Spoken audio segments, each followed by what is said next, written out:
asante. Yesu ashimwe. Haleluya. Gitondo cyiza kuri buri wese. Ngiye gushimira Imana tubashishije guhura. Kuko gambirira nuko umwana w'umuntu ariko usohoza imigambi n'Uwiteka. Umutima w'umuntu gutekereza ku rugendo rwe ariko uyobora intambwe z'ibirenge n'Uwiteka. Haleluya. Imana ishimwe rero yuko twagambiriye Imana ikabisohoza. Twabishatse birakoreka. Kuko hari benshi bashaka ariko ibyo bashaka ntibabigereho. Nibyo Pastor Venuste yavugaga ngaha mu kanya. Umutima wawe ufite ibyo urarikiye ariko kandi ugategereza ugaheba.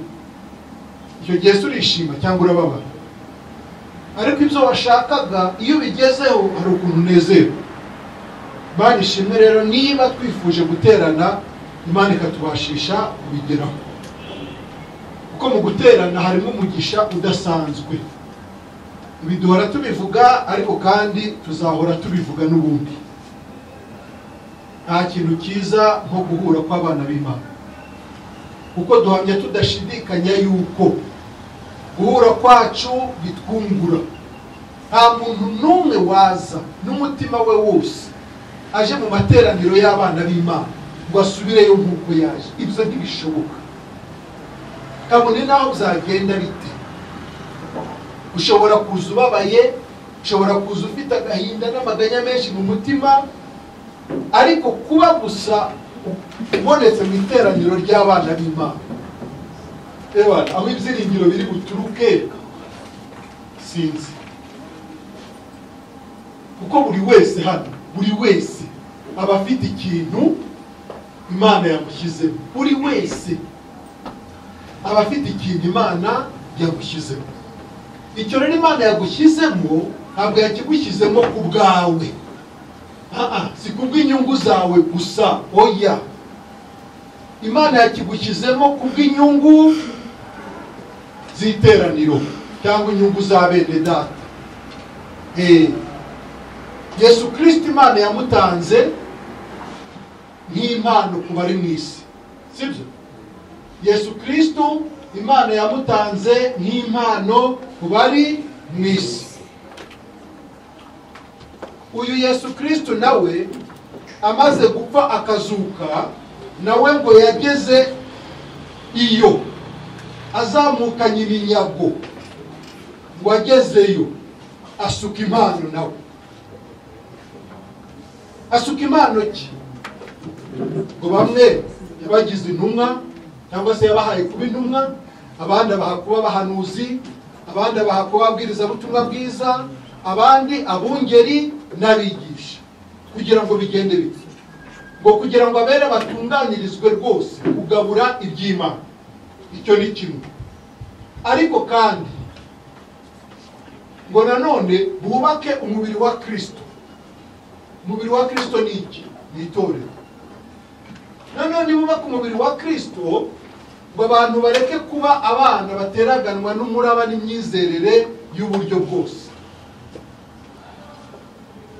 Urumva ko izo mpano bahawe ntabwo bazihawe ku bwabo kugira ngo biyungukire bo n'umuryango wabo.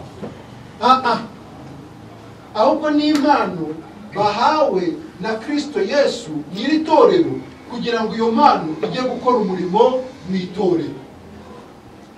Niyo mpamvu rero ko turi aha ngaha twese nk'ingingo z'umubiri umwe, buri wese aba afite icyo Imana yamuhaye, kandi icyo Imana yaguhaye yakiguhereye itorero, kugira ngo ucyubakishe itorero. Izina ry'Imana yabwe icyubahiro. Kutamenya ibyo, ariko sinzi n'utabimenya icyo yaba agamije, kuko hari ibintu biteye isese mu bungubu bisa naho ikintu cyitwa itorero mbese icyo cyahamagariwe atari cyo kiri gukora. None ukibaza uti none niba narahamagariwe kugabura iby'Imana, none nkaba ndi kugabura ibyanjye, ubwo nditwa impano y'Imana gute? Nditwa itorero gute? niba ndi kugabura ibyanjye ntari kugabura iby'Imana.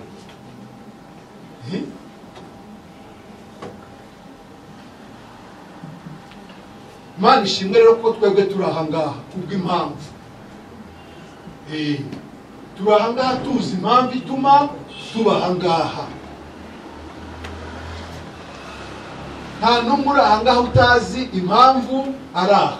Hano icyo kintu njya nyirata cyane, njya nyirata, njya nishimira Imana ubwanyu. Kuko nzi neza ko nta muewa naho yaza ari nk'igitotsi mu mata aragaragara tu. Umuntu waza afite ikindi kimuzanye atari iri jambo ry'Imana riduhuriza aha ngaha, byanga bikunda azikura wenyine, muzamenye uburyo yawe. Arazima kayoberwa aho yagiye. Kubera iki? Ko hari ikindi kinyuranye n'ikituzana aha ngo cyari kimuzanye. Akibuze rero byanga bikunda agomba kugenda. Nta kindi rero twizeza abantu aha ngaha uretse gusangira kwera. Gusangira kwera rero ni uko dusangira nyine ibyera, kandi nta kera kirenze ijambo ry'Imana. Ngo niwo mutsima w'ubugingo. Iyo dusangira rero turanezerwa. N'uwaje ababaye hari ukuntu yumva mwene se avuze akumva asubijwe mu intege. Niyo mpamvu nta kiza nko kuboneka mu materaniro y'abana b'Imana. Ndanezerewe rero ku bwanyu, kandi uyu mwanya ni umwanya wo guhana ikaze nyine. Abiyumvamo kuba ari abashyitsi aribwo bwa mbere bageze aha ngaha, ni niyo mwanya wo kubiyegereza kugira ngo ubushyitsi bubanze bubavemo, noneho mwiyumvemo kuba abasangwa. Kandi koko muri abasangwa kuko ni mu bwami bwa Data, ntabwo ari kwa kana kangaha. Numara kwiyumvamo kuba umusangwa, ubwo nawe urabohokera kugira ngo udusangize icyo Imana ikunyujijemo. Kandi niba nta kimana ikunyujijemo nanone, ntuzane ibyawe.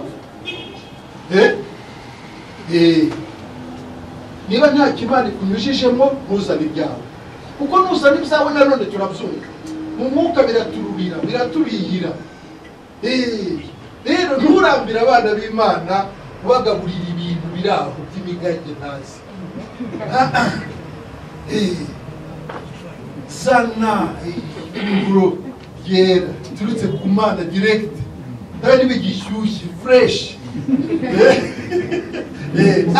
Ibyo ukuntu bikora ku mutima, bigakora ku nyota ukumva vraiment.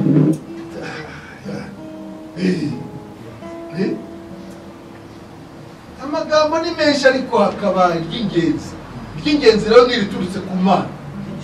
Kuko mpagaze hano nkababwira teoloji, babwira Bibiliya kuva mu itangiriro kugeza mu Byahishuwe. Nshobora kubemeza kweli, ariko bikaza bimeze ukuntu. Ariko umuntu wakiriye ijambo fresh riturutse ku Mana direct, aravuga ukumva ari kugukora ku nyota, ari kugukora ku mutima. Iyo duteranye rero nk'uko nguko, buri wese aba afite amatsiko yo kumva ikije direct giturutse ku Mana.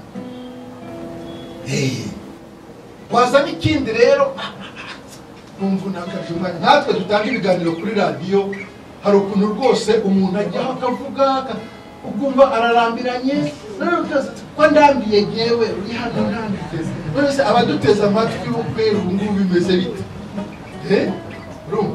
Nuko aba ari kuvuga ibye nyine, ariko uje avuga iby'Imana hari ukuntu uzumva nyine ukumva atarurira.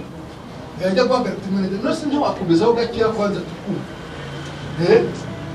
Urabizi hano ko hari abantu tujya twishyuza tutariko we kudaheruka kuvuga nibite, uriya no ko hari ikintu yavuze kikadukora ku nyota. Ariko kandi nanone ntabwo twabigira akamenyero kuko ndi pastori, ko buriya muzahora mpagarara imbere y'abantu nyine mvuga. Nanjye manyeneye kwicara ngo mwene Data avuga. Yavuga mubezera Imana ushimwe. Nanse ninde udakenera kurya?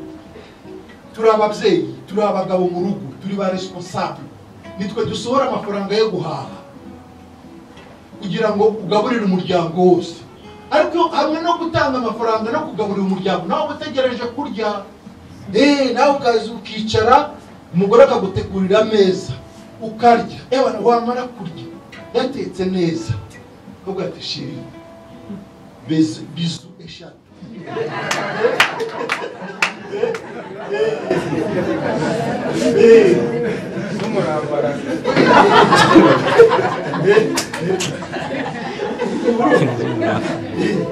Watanze amafaranga nibyo, wagize ute sawa, ariko rero nawe wicaye ukarya hari ukuntu ugubwa neza. Haleluya. Nk'abana b'Imana rero, hano tuba tuje guserebura.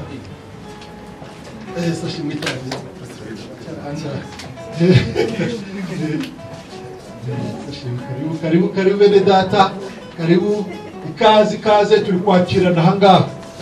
Mukomeze mukomeze.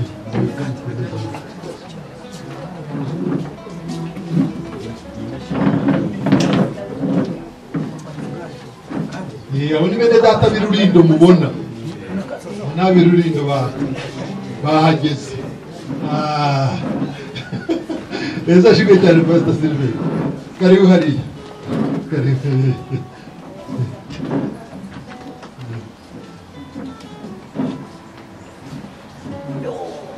Oh, hallelujah.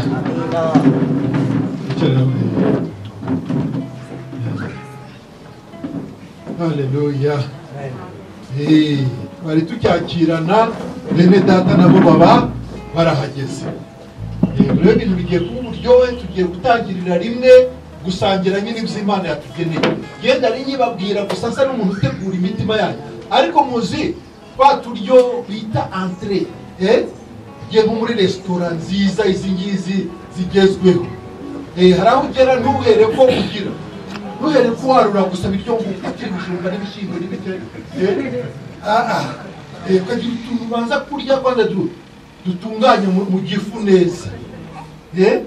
Utuntu wamara kudushyira mu gifu neza utuje, kandi ukaruhukamo ugahumekamo gake kumva bigezemo neza. None ukabona kwarura ukarya. Yewe rero hari igihe byancanze, nkigera ino, urabona muri Kongo aho twakuriye ibyo bintu ntabwo twari tubimenyereye.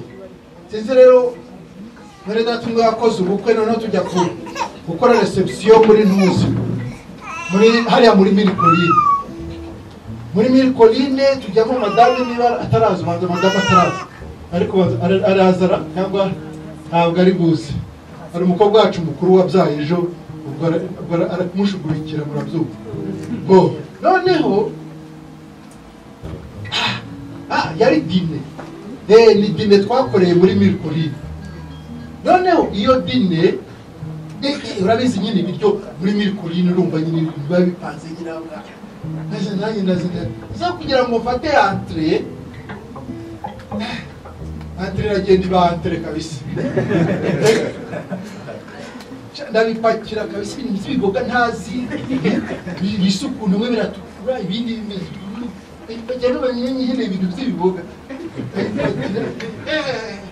Ngiye numva biryoshye, isuku kandi nakizaho byinshi, ndabisiga iragenda bite.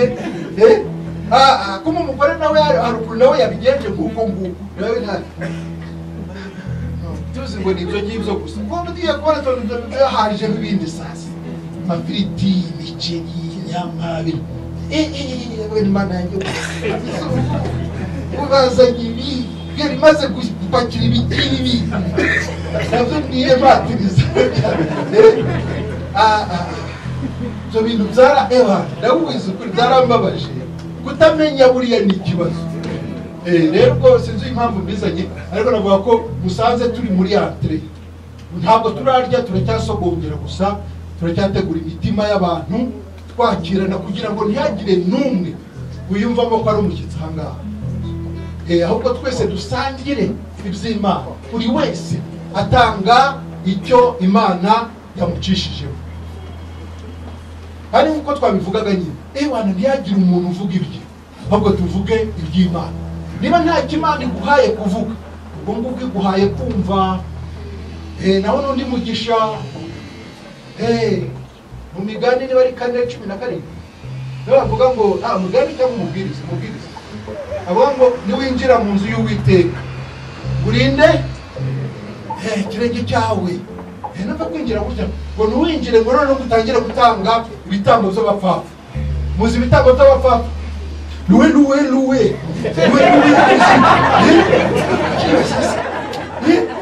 uko muje guhimbaza Imana ukabira insuya warangiza ukavanga usakuje gusa nta kintu wumvise utashye uzane kavuyo tu izo ni ibitambo by'abapfapfa. Ariko umunyabwenge araza ngo azateze ugutwi kugira ngo yumve yakire icyo Imana imuhaye binyuze muri bene data. Ntimugire ngo hano ubu turaha ubu ndi kuvuga aha ngaha ntabwo ndi kwigisha ntumwumva ko ntari kwigisha. Ubu rero ndabwiza ukuri n'umwigisha wa none simuzi sinzi umuntu ari bwigishe none. Nyamara tukiri muri se bwajuriye nakubona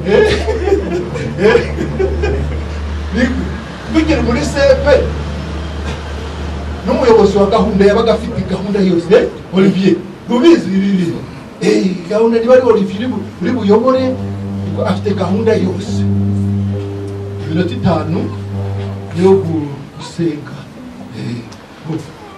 15 igihe nukuramya indirimbo z'abakorari indirimbo z'abakorari 20 kuramya no guhimbaza ibi hari umwigisha w'umunsi n'ubu topiki urufunguzo ibiki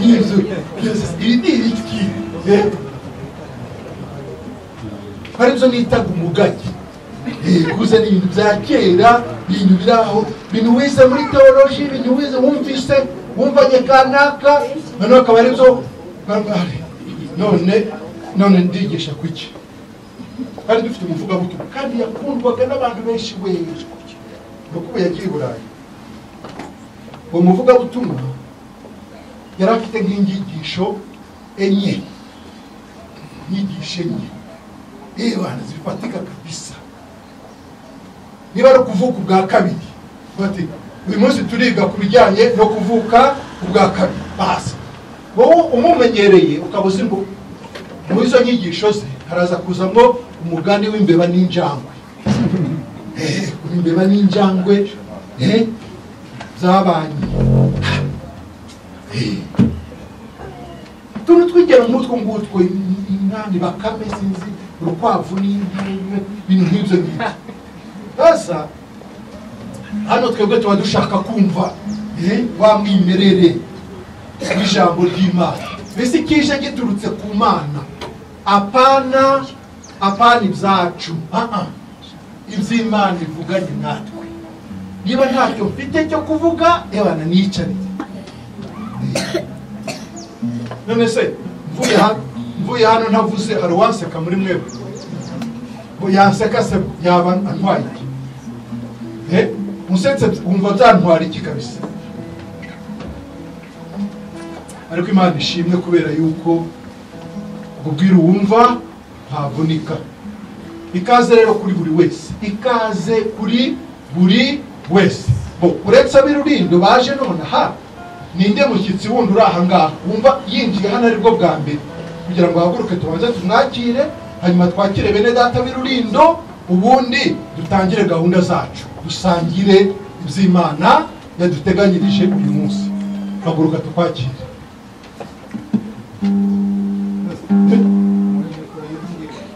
Yicaye ntacyo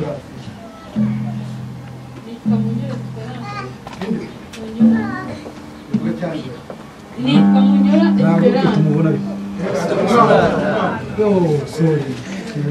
Nteranira kuri radiyo Munyura Esperance ateranira kuri radio. Ukaba utuye mama? Atuye Kimisagara. Wow. Mushiki wa Elize w'Igisenyi. Muravukana? Ni mukuru wa Soleil. Leo kabisa. Bene data bo kuri radio. Ya, bo reka rero twakira abiruri namwe muhaguruke tubakire mu izina rya Yesu. Hanyuma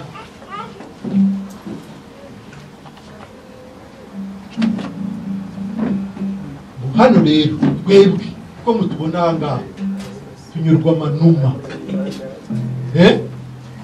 Muzi kunyurwa manuma? Yo haba hahandi twahoze ubu twakomye amashyi menshi cyane, amashyi y'urufayi, ariko nubwo tutayakomye buri hari ukuntu tunyuzwe. Ariko tunyuzwe manuma. Bucece ariko nta tegeko rirahari buza gukoma amashyi, ni manuma tu.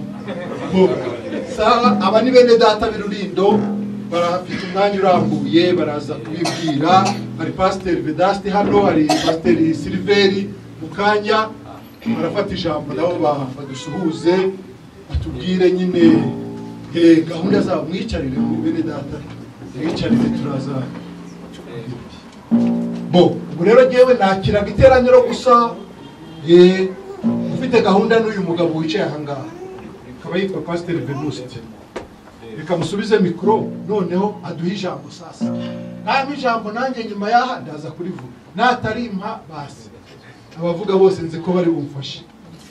Arakoze cyane Pastor twakirira iteraniro muri rusange, twakirira n'abashyitsi baruriye.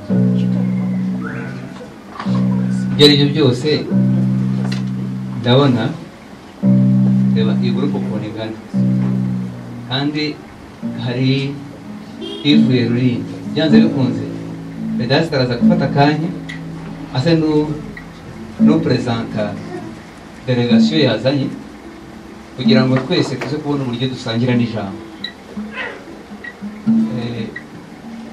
Ashobora kuza kubavugira muri uwo mwanya wa presenta, ariko kitabushije ko ufite icyo ari buvuge, icyo yumva Imana yamushyize ku mutima ari we kidusangiza.